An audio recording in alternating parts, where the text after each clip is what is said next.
Olá, muito boa noite. Está no ar Papo Reto com Roberta Dietrich. Nosso programa tem a pretensão de trazer aqui histórias, informações com personalidades anônimas ou famosas ou conhecidas para trazer principalmente informação. E hoje a gente vai falar de um assunto dolorido para muita gente em nível regional e nível estadual. Quem não lembra, por exemplo, a tragédia de 2008 no Morro do Baú? A gente viu aí nos últimos dias a situação se repetindo de alguma forma na cidade de Presidente Getúlio, no Alto Vale do Itajaí. E, afinal de contas, o que aconteceu na cidade? Era possível prevenir? Qual é a estrutura de defesa civil que Santa Catarina oferece? É sobre isso que a gente vai falar hoje com o Daniel Bazanella Cardoso, que é coordenador regional de proteção e defesa civil. É isso mesmo? Essa é a tua função, Bazanella? Isso aí mesmo. Primeiro, boa noite. Obrigada por aceitar o nosso convite e participar do nosso programa. Boa noite. Para nós é um prazer estar aqui conversando com vocês e expondo um pouco do que é essa política pública, que é a proteção e defesa civil. Vamos começar, Bazanella, conceituando qual é a estrutura de defesa civil que Santa Catarina possui. A defesa civil de Santa Catarina é considerada uma das melhores a nível nacional. Ela é referência nacional, né? Atualmente nós temos 20 regionais, né? E um em Florianópolis e mais 19 ao longo do estado, atingindo as regiões aí que são divididas em macro-regiões. Cada local desse tem um regional e, consequentemente, existem os municípios com as suas coordenadorias municipais em cada município. Nem todos os 295 municípios do estado possuem hoje uma coordenação, uma lei que cria e um cargo de coordenador municipal, mas boa parte já existe. Nosso estado ele é referência e ele é diferenciado realmente nessa política pública. Então vamos desenhar, né, para ajudar a visualizar. A gente tem a Secretaria Estadual de Proteção e Defesa de Defesa Civil. Isso. Aí você tem as coordenadorias, que aí vai pela ANFRE, pela ANVI, pelas associações de municípios. Exatamente. E aí a gente tem os municípios, nem todos, mas os maiores, parte. a grande parte dos municípios tem as suas coordenadorias municipais, aí sim ligadas às prefeituras, mas que conversam todos entre si. Exato. Você falou que Santa Catarina tem uma das estruturas melhores, e inclusive referência e modelo para o resto do país, mas a dor, né, leva à perfeição, né, a repetição. Santa Catarina também é um estado que sofreu muito ao longo da sua história nas últimas décadas, com enchentes, com deslizamentos. É um estado que também aprendeu porque precisou aprender, né, Bazanella? Exatamente. Talvez, né, nós possamos até afirmar que por sofrer tanto com os eventos aí que assolam o nosso estado e são extremamente democráticos, né? Você tem lá no oeste com aqueles corredores de vento, com tufão, com todo tipo de evento natural aí que a gente não imaginava que podia ter no país, inclusive passando pelo Vale do Itajaí, onde nós temos frequentemente chuvas num curto espaço de tempo, com bastante milímetros caindo no mesmo local. Então é bem democrático o nosso estado e com certeza tem uma relação com esse desenvolvimento que o estado acabou tendo que se mostrar resiliente e criar para atender essas demandas, né? É até curioso, né, que o que nos diferencia sob o ponto de vista dos atrativos turísticos, né, a serra, o litoral, o Planalto, também nos faz ter uma geografia tão diversa que oferece também essas variações de problemas que podem acontecer aí desde enchentes a enxurradas.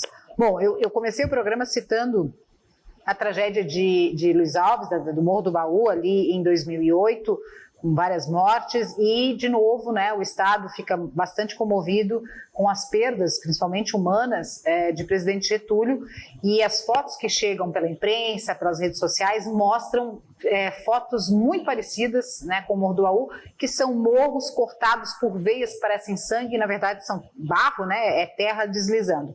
Isso era possível prevenir? Por que essas coisas acontecem? É importante fazer um resgate e informar que o Estado hoje é totalmente coberto por radares, né? Todos os eventos que ocorreram, seja o ciclone bomba, que ocorreu agora no meio desse próprio ano, e outros eventos um pouco menor, que chamam menos atenção, mas que nos mobilizam enquanto atores dessa política pública, que é a defesa civil, todos eles foram sempre precedidos de alertas, de avisos, né? Não foi diferente com o presidente Getúlio, infelizmente é uma situação que é um desenvolvimento do evento que a gente vem acompanhando através do radar. O radar fez a previsão, né, dessa possibilidade de muita chuva localizada, e ele tinha ainda ali um certo nível de acerto em relação ao local, litoral, poderia ter sido um pouco mais no médio vale e não no alto, e acabou pegando um pouco mais de Ibirama, de Presidente Getúlio, até Rio do Sul, né, que é o Alto Vale.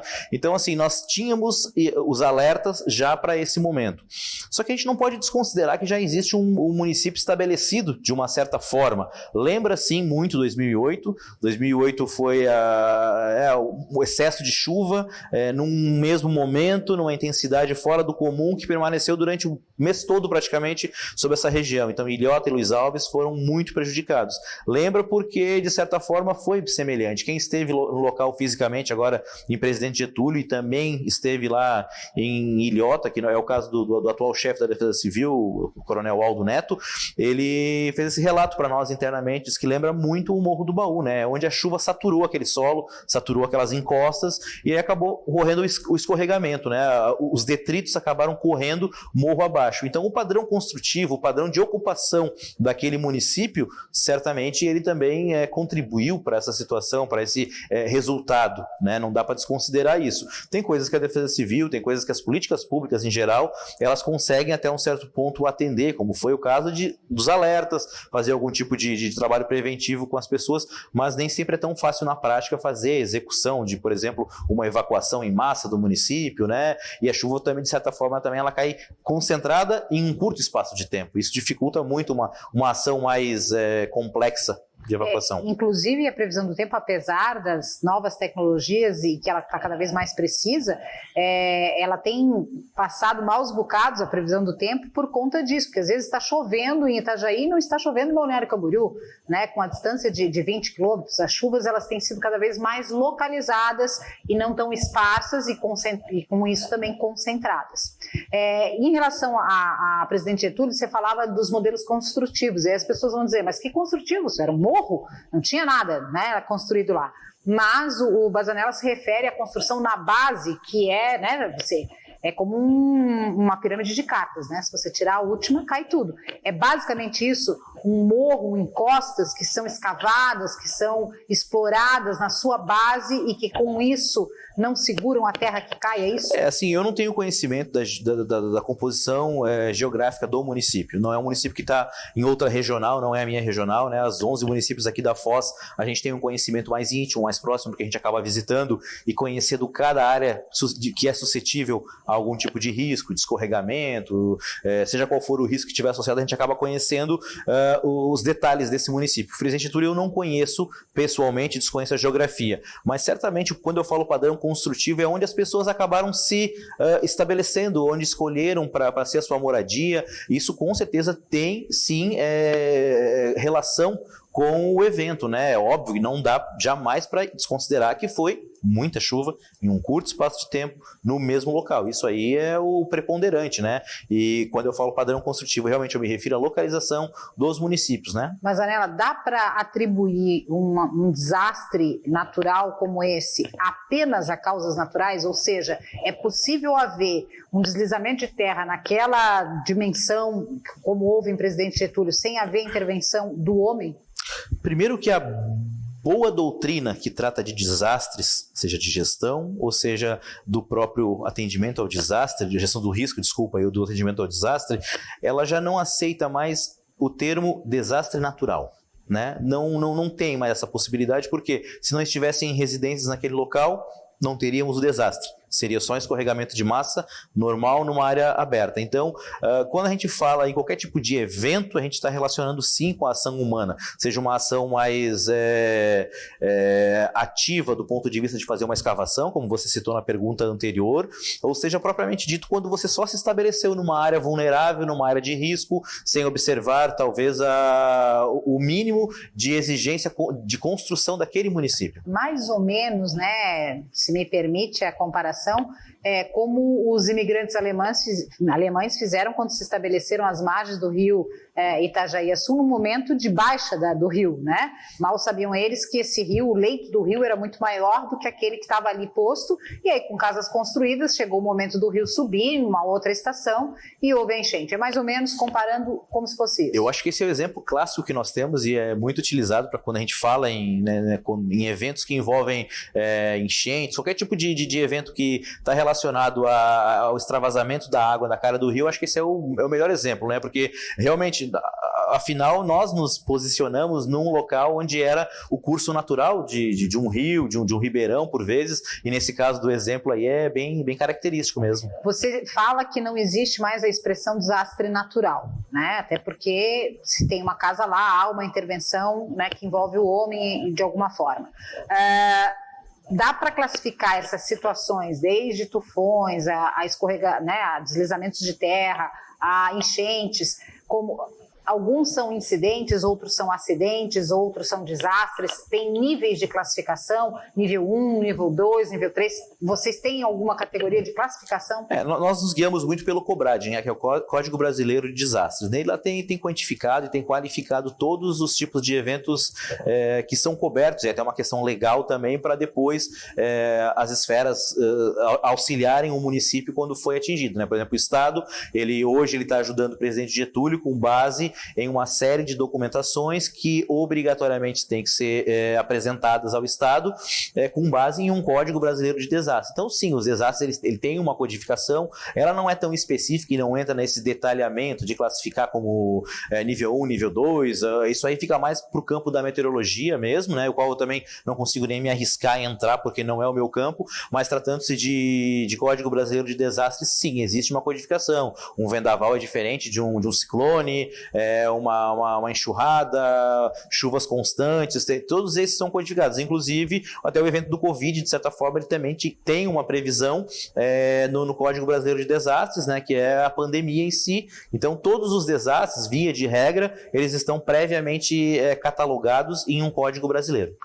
Usando o exemplo de presidente Getúlio, qual seria a atuação da Defesa Civil? Você já citou a questão preventiva, né? De que havia avisos da possibilidade de deslizamentos com chuvas concentradas, né? Toda essa previsão. Inclusive, eu recebi no meu celular, que é uma coisa que eu quero falar depois para vocês, essa rede que a Defesa Civil de Santa Catarina conseguiu construir, tanto de dados como de informação, mas hoje já com desastre posto, né? Como é que a Defesa Civil atua? Então, existem INs, instruções normativas, né, que a Defesa Civil do Estado, ela já tem previamente como reguladoras desse momento. Então, assim, hoje o presidente Getúlio tem que comprovar uma série de situações e que estão mais relacionadas, no caso deles, porque é visível que ocorreu um evento, né, mais relacionado com quem serão as pessoas beneficiadas, quem são as pessoas que precisam e o que elas precisam. A Defesa Civil do Estado ela tem 26 itens de assistência humanitária, são os chamados IAH.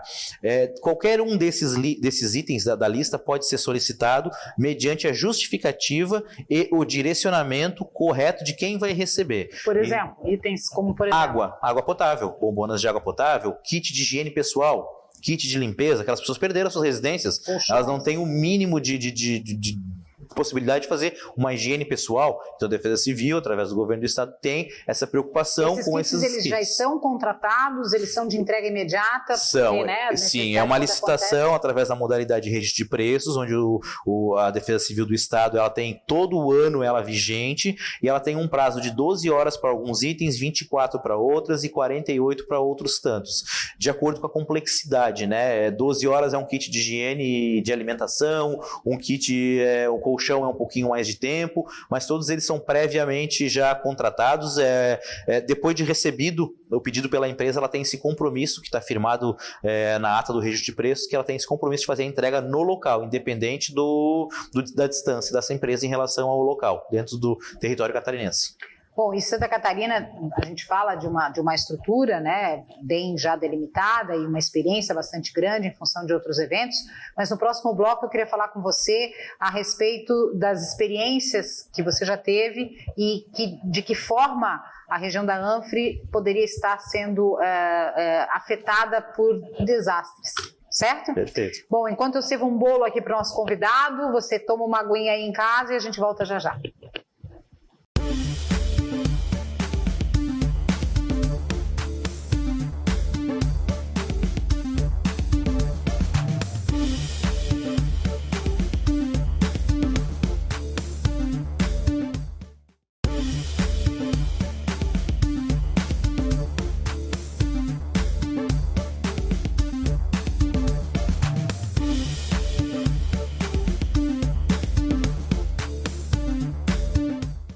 Estamos de volta com o programa Papo Reto com Roberta Dietrich, hoje tendo o prazer de receber aqui o coordenador regional de proteção e defesa civil da região da Anfre, ele que é o Daniel Bazanella Cardoso. Primeiro, muito obrigada pela tua presença aqui, por os esclarecimentos, e depois de mais uma tragédia em Santa Catarina, como aconteceu semana passada em Presidente Getúlio, é importante a gente envolver a comunidade nas possibilidades de alerta, né, Bazanella? Qual é a estrutura hoje que vocês têm? Eu até citei no último bloco que eu recebo no celular, risco de deslizamento, risco... como é que essa rede foi montada e como é que ela funciona hoje? Hoje, atualmente, a Defesa Civil do Estado ela possui uma equipe de monitoramento. Sempre existe 7 dias por semana, 24 horas por dia, existe um meteorologista de plantão com uma equipe que faz toda a interpretação das imagens de satélites e dos nossos radares, e aí passa através de avisos, seja nas redes sociais, SMS, ou até mesmo por grupos de WhatsApp, e até para grupos de Telegram. Nós estamos fazendo agora uma espécie de um teste para ver se a gente consegue fazer um grupo de Telegram, porque aí a gente consegue ampliar o número de pessoas desse mesmo grupo. Eu acredito que não há limite, diferente de outros aplicativos de mensagem, onde nós estamos restritos ao número de 200 pessoas. Se eu não estou equivocado. Como é que os números são cadastrados? Inicialmente, como é um projeto bastante inicial agora, a gente está disponibilizando a primeira informação do Telegram para as estruturas de defesa civil dos municípios e para os municípios.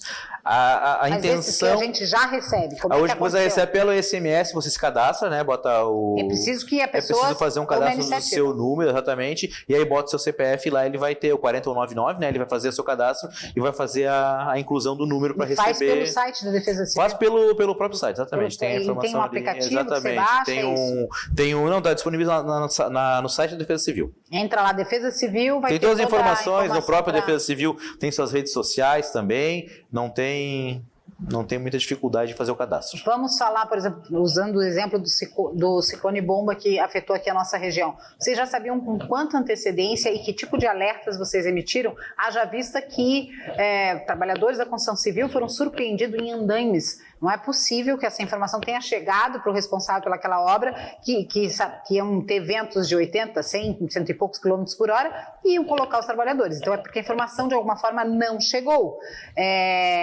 Como é que vocês estão trabalhando isso? E usa o exemplo aí do ciclone bomba. Então é bem interessante esse exemplo que tu faz o questionamento, porque nós realmente temos essa preocupação de que a informação chegue. Nós temos a equipe, nós temos a estrutura toda e talvez em alguns momentos a informação não está chegando na ponta por algum motivo, né? Então a gente está realmente investigando, verificando e querendo ampliar cada vez mais que essa informação chegue, né?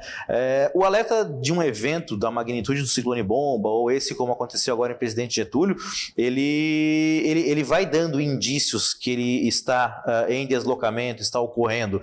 Então a equipe de monitoramento, ela faz esse acompanhamento, mas ela também não pode alertar 7 dias antes, 5 dias antes, ela tem que acompanhar a evolução, porque ela depende de vários fatores para realmente se concretizar e ocorrer naquele ponto que estava inicialmente previsto. O ciclone bomba nós vínhamos acompanhando ele praticamente uma semana antes dele, ele foi se aproximando e foi se intensificando e a previsão foi se confirmando. Todos os canais da Defesa Civil estavam com esse alerta. Instagram, Facebook, página da oficial, os grupos de WhatsApp que estão disponíveis também, cada regional possui grupos de WhatsApp também para os seus municípios. Os seus municípios também, de cada regional, os municípios de cada regional também distribuem essas informações através de grupos de WhatsApp. Então, assim, a informação ela é bastante divulgada, ela é bastante pública. Só que talvez em alguns momentos não esteja chegando. A gente tem que entender por que um funcionário de uma obra da construção civil está lá no alto do andaime, sendo que existe no mínimo há 3 dias uma expectativa muito forte da chegada de um vento que pode ser fatal, como de certa forma ocorreu, só não foi fatal porque as pessoas foram resgatadas, mas nós vimos imagens de funcionários, de trabalhadores da construção civil sendo resgatados em andaimes, uma coisa que não havia o porquê eles estarem correndo esse risco ali, né? Mas isso também passa pela cultura do brasileiro. Eu vou usar o exemplo de pescadores. Esses profissionais, eles dependem da previsão do tempo, então eles têm acesso, eles têm contato, eles consultam a previsão do tempo, eles sabem dos riscos e vez por outra a gente ainda vê barcos à deriva que foram surpreendidos, né, se é que pode dizer assim, por uma situação adversa do mar. É uma cultura brasileira? Possivelmente seja uma cultura, e aí a gente tem que trabalhar exatamente com a solução para esse problema, que é aquilo que é a pauta principal de uma defesa civil, que deve ser a percepção de risco, né? As pessoas têm que ter essa percepção do risco que elas estão expostas, e a autoproteção, porque a partir do momento que a cultura se transformar em uma cultura de redução de riscos e desastres, que se adquire com autoproteção e com essa percepção de risco, as coisas mudam. Realmente pode ter a ver com essa nossa cultura de não dar um valor tão grande a uma informação, achar que não vai ocorrer. Mas eu acho que o nosso próprio histórico catarinense, tanto em relação aos eventos que nós sofremos, como em relação ao trabalho que vem sendo desenvolvido na política pública de proteção e defesa civil, estão dando cada vez mais legitimidade para que esses avisos sejam sim respeitados, sejam sim observados, e as pessoas acabem tendo realmente esse grau de responsabilidade, de autoproteção com a sua família. Bom, você falou lá no primeiro bloco de que todo o estado de Santa Catarina é coberto por radar. Que equipamento é esse? Que outros equipamentos a Defesa Civil Catarinense dispõe para a identificação de possíveis tragédias? Nós temos 4 radares, né, que eles são dispostos ao longo do estado, então a cobertura é total. Nós temos um móvel mais ao sul do estado, os demais são fixos, né? E nós temos também as imagens do GOES, que são imagens em no-casting, que a gente chama, em tempo real praticamente, onde ali eles conseguem tirar os modelos para interpretar tudo que está ocorrendo na região próximo, em Santa Catarina e próximo ao estado, porque isso nos credencia também a ter uma noção do que vem do estado vizinho, do que vem do país vizinho, e nos dá a possibilidade de estar articulando toda a rede de contatos que a Defesa Civil deve articular nesse momento. Eu te pergunto a respeito da cultura da população, porque apesar de toda a tecnologia, eu ouço na rádio de vez em quando uma meteorologista que fala, é previsão, não é precisão. Então, às vezes, você pode prever um ciclone bomba e ele chegar muito próximo do destino que ele deveria atingir e uma corrente de vento desviar e não acontecer nada daquilo que você previu. A Defesa Civil trabalha com esse limiar de, será que eu previno e aí as pessoas depois vão me xingar porque não aconteceu nada? Ou será que eu não previno e deixo a população à deriva? Ou será que eu previno e tento criar na população uma cultura do ainda bem que não aconteceu, obrigada por avisar? O ideal fosse que a nossa cultura já estivesse nesse patamar, né? De agradecer quando recebe um alerta e ele não se concretiza. Mas realmente a Defesa Civil tem o dever de avisar, ela não pode se furtar de avisar que existe a possibilidade de um evento. E o nível de profissionalismo, o nível de capacidade dos profissionais, de toda a estrutura da Defesa Civil hoje, permite que muitos dos alertas, e eu não chamaria de previsão do tempo, eu chamaria de alertas, porque a gente não faz uma previsão se vai chover ou não, a gente diz que aquela chuva que vai cair em tal local pode trazer problemas, a gente trabalha em parceria com o Senad, e entendendo que aquele evento, aquela chuva, aquele vento pode trazer transtornos para aquelas comunidades, então não é só uma análise individual do vai chover ou não vai chover, né, porque tem vários fatores, né? É um cruzamento de dados, exatamente, é uma coisa mais elaborada do que só prever a chuva ou prever a falta dela, como é o caso da estiagem, que talvez há 40 dias atrás, particularmente aqui na nossa região, eu estava fazendo um levantamento com os nossos municípios sobre problemas que envolviam uma possível estiagem para o final do ano, e agora nós temos essa onda de chuva. É incrível. Muda do dia para a noite, não, quase rapidamente, né, exatamente. Em relação ainda à questão da prevenção, com quanto tempo vocês conseguem, qual é o mínimo e o máximo de tempo que vocês conseguem prever algum possível ciclone, deslizamento, enchente? É que vai depender muito do evento, né? O evento, como eu falei, é um conjunto de dados que ele é previamente analisado e depois é o conjunto de todos esses dados que vai dar um alerta, né? Então, assim, um solo saturado, como estava ocorrendo na nossa região agora, a chuva que caiu rapidamente concentrada, já tinha a previsão, então, que em Presidente Getúlio, todos os avisos que estão nas redes sociais públicos para qualquer pessoa que quiser e tiver o interesse, está lá a amostra de Presidente Getúlio com uma mancha vermelha, que é o nosso alerta máximo, numa previsão ali de 2, 3 horas, 4 horas. Quanto mais vai se aproximando do evento, obviamente mais certeza o nosso grupo, nossa equipe de monitoramento vai poder afirmar. Mas assim, tem estrutura de defesa civil municipal? Eu desconheço, na verdade, eu não vou arriscar. Eu ouvi falar, porque estão em contato conosco, com as regiões aqui, os próprios regionais se conversam, e em algum momento eu ouvi falar que o representante da Defesa Civil do município estava ombreando acompanhando algumas ações lá, mas eu te confesso que eu não tenho convicção e certeza se tem. E numa situação de desastre, qual é o poder que a Defesa Civil, que um membro da Defesa Civil tem, se tem algum até poder de polícia? Essas missões, elas estão estipuladas na Lei 12.608, né? E lá na legislação ela prevê que esse poder de mais coerção, ela está para a Coordenadoria Municipal de Proteção e Defesa Civil. Eles, sim, como agentes do município, têm esse poder, às vezes, de apontar alguma residência que vai ter que ser desocupada, alguma área interditada, pode obrigar, obviamente, dentro de uma postura multidisciplinar em especial, porque a necessidade da Polícia Militar, a necessidade de outras... A Defesa Civil não faz nada de forma isolada, ela é uma agregadora de agências e de setores, então ela traz, facilita, beneficia e junta as diversas agências, diversos entes que vão precisar agir sempre com uma agência líder do seu lado, né? Então tem que ter um engenheiro que faça a comprovação, tem que ter a polícia talvez para fazer um auxílio na retirada quando essa retirada não for amistosa, né? Mas tem sim esse poder previsto na Lei 12.608. Bom, essa lei de 2012, de lá para cá, novas tecnologias surgiram, é uma lei viva, né, que pode ser aperfeiçoada e deve ser aperfeiçoada.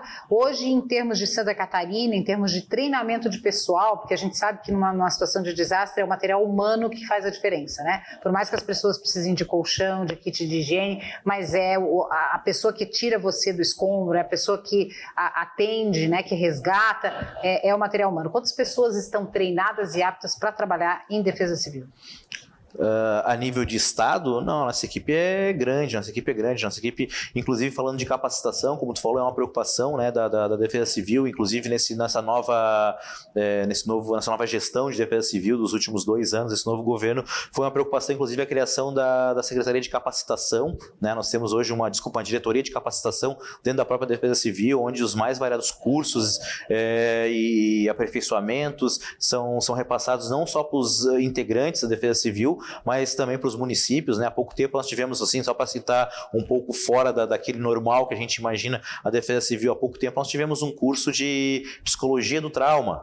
Então é uma preocupação também, porque não é simplesmente verificar se vai ter o evento, retirar uma pessoa, tem todo um histórico agregado, aquela pessoa que está ali tem uma vida, tem lembranças, né? Tem uma humanização que é necessária nesse atendimento também. Eu vou contar uma história pessoal que envolve, inclusive, o hoje coronel Aldo Neto, né, que é o coordenador geral da Defesa Civil no Estado. Eu morava em Blumenau e o apartamento que eu morava foi alvo de um incêndio. Na verdade, o incêndio no andar de baixo, mas era um prédio muito antigo, separado basicamente por madeira, e acabou incendiando o meu apartamento. E era museu, na época, meu marido e minha filha. E aí estávamos lá do lado de fora, vendo tudo queimar, né? Uma história de vida, fotos, documentos, lembranças. E eu lembro que ele estava nesse combate, ele estava como bombeiro combatendo esse incêndio. E eu lembro de chegar para o Coronel Neto e dizer: tenta resgatar um brinquedo da minha filha, alguma coisa. Ela tinha 1 aninho. E eu não sei se foi melhor ou pior, mas dentro de alguns minutos ele voltou com uma boneca toda chamuscadinha. Ele disse: foi melhor que eu consegui encontrar. Mas assim, ele ter ouvido, ele ter se esforçado para isso foi muito importante naquele momento, acolher a nossa dor, entender a nossa dor e tentar minimizar essa dor. Então, de fato, essa questão da psicologia do trauma é fundamental, assim como coisas completamente inusitadas, por exemplo, as pessoas da Defesa Civil saber a linguagem de surdos-mudos. Né? Você vai resgatar uma pessoa lá numa área isolada, alagada e que tem alguma deficiência, como é que você vai se comunicar, explicar, dar orientações? Até isso, né, Bazanel? Nós temos... É muito complexa. A política pública, ela trata... como ela é conexão com as demais políticas públicas, as demais setoriais e agências, ela tem que ter uma versatilidade, às vezes, que o público em geral não imagina, as pessoas não imaginam.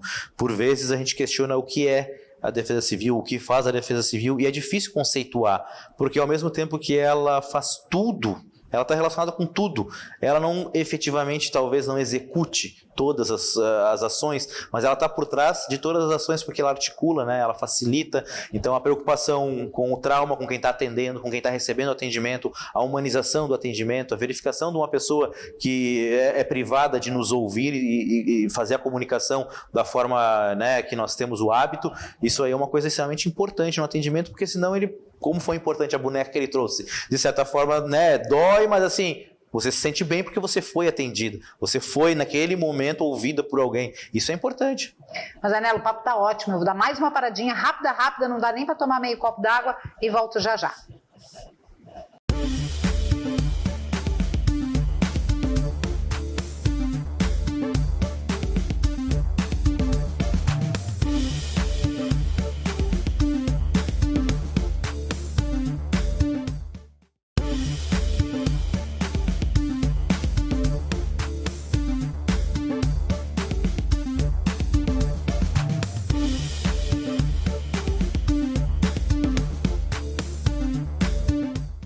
Estamos de volta e esse é o programa Papo Reto, hoje trazendo o coordenador regional de Proteção e Defesa Civil da região da Anfre, justamente para a gente tocar no assunto depois da tragédia de Presidente Getúlio, com mais de uma dezena de mortes e desaparecidos. Então a gente recebe aqui o Sargento Bazanella, que está nos esclarecendo muito sobre o que é a Defesa Civil. Vamos tratar um pouquinho mais da Anfre de forma específica. A nossa região também é uma região muito afeita por ser foz de rio, né, desembocadura do parque hídrico da região do Vale. Quais são os fenômenos aos quais a gente está mais exposto? Então, interessante a pergunta, porque assim, a Foz do Rio Itajaí, com os seus 11 municípios que a integram hoje, né, ela é diferenciada nessa preocupação, ela é diferenciada dentro quando o assunto é defesa civil, sabe? A proteção e defesa civil nos 11 municípios é algo muito vivo, né? Os gestores públicos dos 11 municípios dão o valor necessário para que nós tenhamos uma cultura de prevenção, uma cultura de gestão do risco e não só depois dando resposta na hora do desastre. Então, assim, as nossas grandes catástrofes estão envolvidas sempre com os escorregamentos ali do Morro do Baú, né? As chuvas que acabam sendo trazidas aí e ficam concentradas durante algum período, então extravasamento de cara de rio, escorregamento de detritos, das encostas, mas já evoluímos muito, né? Porque hoje nós temos em Itajaí a Coordenadoria Municipal faz um trabalho excelente de monitoramento, né? Aqui a bacia de Camboriú e Balneário Camboriú, que tem uma outra peculiaridade, também tem os seus devidos controles, está em evolução quanto às formas de controlar essas evoluções e o trabalho também sempre preventivo de não ocupação dessas margens mais ribeirinhas, áreas ribeirinhas aí também é bastante importante. Então, a gente pode considerar que a região da Foz do Rio Itajaí ela é uma região bastante preventiva, ela se preocupa muito com a gestão do risco. Também suscetível a esses desastres, né? Se a gente levar em consideração a área, por exemplo, do município de Camboriú, que é uma área agrícola, a seca afeta diretamente, assim como o abastecimento de água também na área urbana. Você tem algumas áreas de morro, como a Ilhota, Luiz Alves, a própria região de Camboriú, alguma coisa. Então também estamos sujeitos aos deslizamentos de terra e as enchentes, nem preciso falar, né? Depois de 2012 em Itajaí, toda a situação em que a cidade ficou. Hoje, em termos mundiais, quem é referência em defesa civil, em quem que a gente tem que se espelhar? Tipo, um dia eu quero ser assim. Eu acredito que a gente não vai fugir muito de ver o que os japoneses fazem, né? Os japoneses são a nossa referência já lá desde 2008, logo num pós-evento de 2008, o estado todo se voltou para entender com eles, foram criados programas, a JICA, vários programas de intercâmbio e a gente buscou a nossa realidade hoje como estrutura, vem muito, né? A gente ouve, eu não estava na época na Defesa Civil, mas integrava uma agência de resposta, que é o Corpo de Bombeiros já, e hoje a gente ouve de quem trabalhava na época, né, que o que foi buscado como modelo realmente foi o modelo japonês, né? E que na verdade não existe uma defesa civil japonesa, porque cada um sabe a sua função, cada um sabe o que deve fazer no momento de um evento, então nem existe essa figura. A população como um todo é muito treinada, exatamente, né? E também talvez a seriedade, a desburocratização, a quase ausência de corrupção, isso tudo ajuda, né? né? No final das contas. Eu lembro recentemente de um episódio que houve um deslizamento e abriu-se uma cratera numa rodovia, algo de dimensões, sei lá, 10 metros, e em 3 dias eles tinham consertado. E a gente aqui, às vezes, fica 30 anos para resolver uma ponte, né? Então, realmente são culturas diferentes, maneiras de encarar problemas e formas de solução diferentes. Ainda voltando para a tua experiência dentro da área civil, Bazanella, eu queria que você contasse para a gente, principalmente como bombeiro. Eu imagino o número de casos que você deve ter enfrentado na sua vida profissional militar como bombeiro, desde o gatinho na árvore até grandes desastres. Queria que você relatasse as que mais marcaram a sua trajetória. Eu tenho 22 para 23 anos de serviço como bombeiro militar, né? Sou grato por ter uma experiência variada dentro das mais diferentes atividades que um bombeiro militar pode exercer. Já trabalhei como, na época, salva-vidas, hoje guarda-vidas, que já é uma mudança de cultura. Antes trabalhava muito na resposta, hoje trabalha na prevenção, como guarda-vidas. Já trabalhei em central de comunicação, já fui responsável por compras. Então, assim, eu acho que as ocorrências são aquelas sempre que estão envolvendo crianças, né? São aquelas que envolvem aquilo que tu te identifica de certa forma, poder ter sido um filho, poder ter sido um pai, uma mãe. Eu tenho filhas, então sempre que a gente, ainda quando não tinha, a gente acaba se identificando, porque acaba vendo um irmão mais novo, talvez, acaba vendo alguém da família ali, e certamente acidentes que envolvam crianças, afogamentos. Tem uma história especial para contar pra gente, para dividir, Bazanella? Eu sei que são várias, mas queria que você personalizasse alguma situação para que as pessoas também entendessem o que é. Eu diria que foi um atropelamento no Antônio Raio. Eu acho que foi um dos que mais me marcou e de forma, assim, diria doída, né? Para não dizer negativa, doída. No Antônio Raio, uma vez nós pegamos um acidente onde os 2 irmãos estavam de bicicleta e durante o deslocamento de um veículo ele acabou pegando o acostamento e um dos meninos foi atingido. Enquanto nós atendíamos ele ali, chegamos para fazer o atendimento, o irmão do lado tentando conversar, chamar, pedindo para ele acordar. Eu acho que esse sentimento, sabe, acho que ele ultrapassa... O irmão veio a óbito? O irmão veio a óbito. É um acidente muito forte, muito... Na época teve uma repercussão bem grande, inclusive aqui em Itajaí, na região toda, né, na verdade, mas foi em Itajaí especificamente. Eu acho que esse é um momento bem triste e emblemático, porque eu acho que a gente acaba se identificando demais com aquela situação, aquele irmão que estava ali clamando pelo outro. A vida de jornalista se assemelha, né, de alguma forma, claro, de forma muito menos intensa, com um bombeiro, com profissionais da defesa civil, porque a gente também acaba se relacionando com desastres, né? A gente está ali também informando. Eu lembro muito do acidente com os argentinos na Serra da Santa, no ano de 2000, e eu estava trabalhando em Blumenau, numa emissora em Blumenau, e a gente fez a cobertura, né, de toda a tragédia, e realmente as pessoas não têm ideia do cenário que encontram pós um evento como esse, como deve ter sido em Mariana, como deve ter sido em Presidente Getúlio, pós-enchente, porque durante está todo mundo naquele afã de resolver o seu problema, da sua família, da sua casa, da sua enchente, e os profissionais não têm ideia, né, as pessoas não têm ideia do que os profissionais encontram quando chegam numa área de desastre, de tristeza, de destruição. É muito triste, né, Bazanella? É muito triste. Realmente as pessoas que... o que vê pela tela, né, aquela imagem que é projetada não faz ideia do que é o sentimento que está envolvido, né? Como eu falei anteriormente também, são histórias de vida, né? É uma história de uma família que construiu, que estava ali e do nada ela é abruptamente arrancada daquele local. São situações bem particulares. E aí a gente aproveita esse espaço, né, a nossa audiência, para fazer até um apelo, né, para cada um de nós, e aí é responsabilidade de todos, né, trabalhar com a questão preventiva. E às vezes são detalhes, né, desde verificar se você realmente desligou o gás antes de sair de casa, né, vai sair do escritório, vai ter agora, né, férias coletivas, né, tirem os aparelhos das tomadas, até fiquem atentos às questões de previsões, se tem uma previsão de mar agitado, não vá com a embarcação, não se arrisque. O brasileiro é um pouco negligente, né, infelizmente, pela sua cultura, mas a defesa civil, na verdade, somos todos nós. Exatamente. O conjunto que forma essa prevenção, o conjunto que forma o resultado positivo é uma ação de todos nós, né? Então eu reforçaria o teu pedido e ainda diria que nós temos que observar, seguir as redes sociais, né?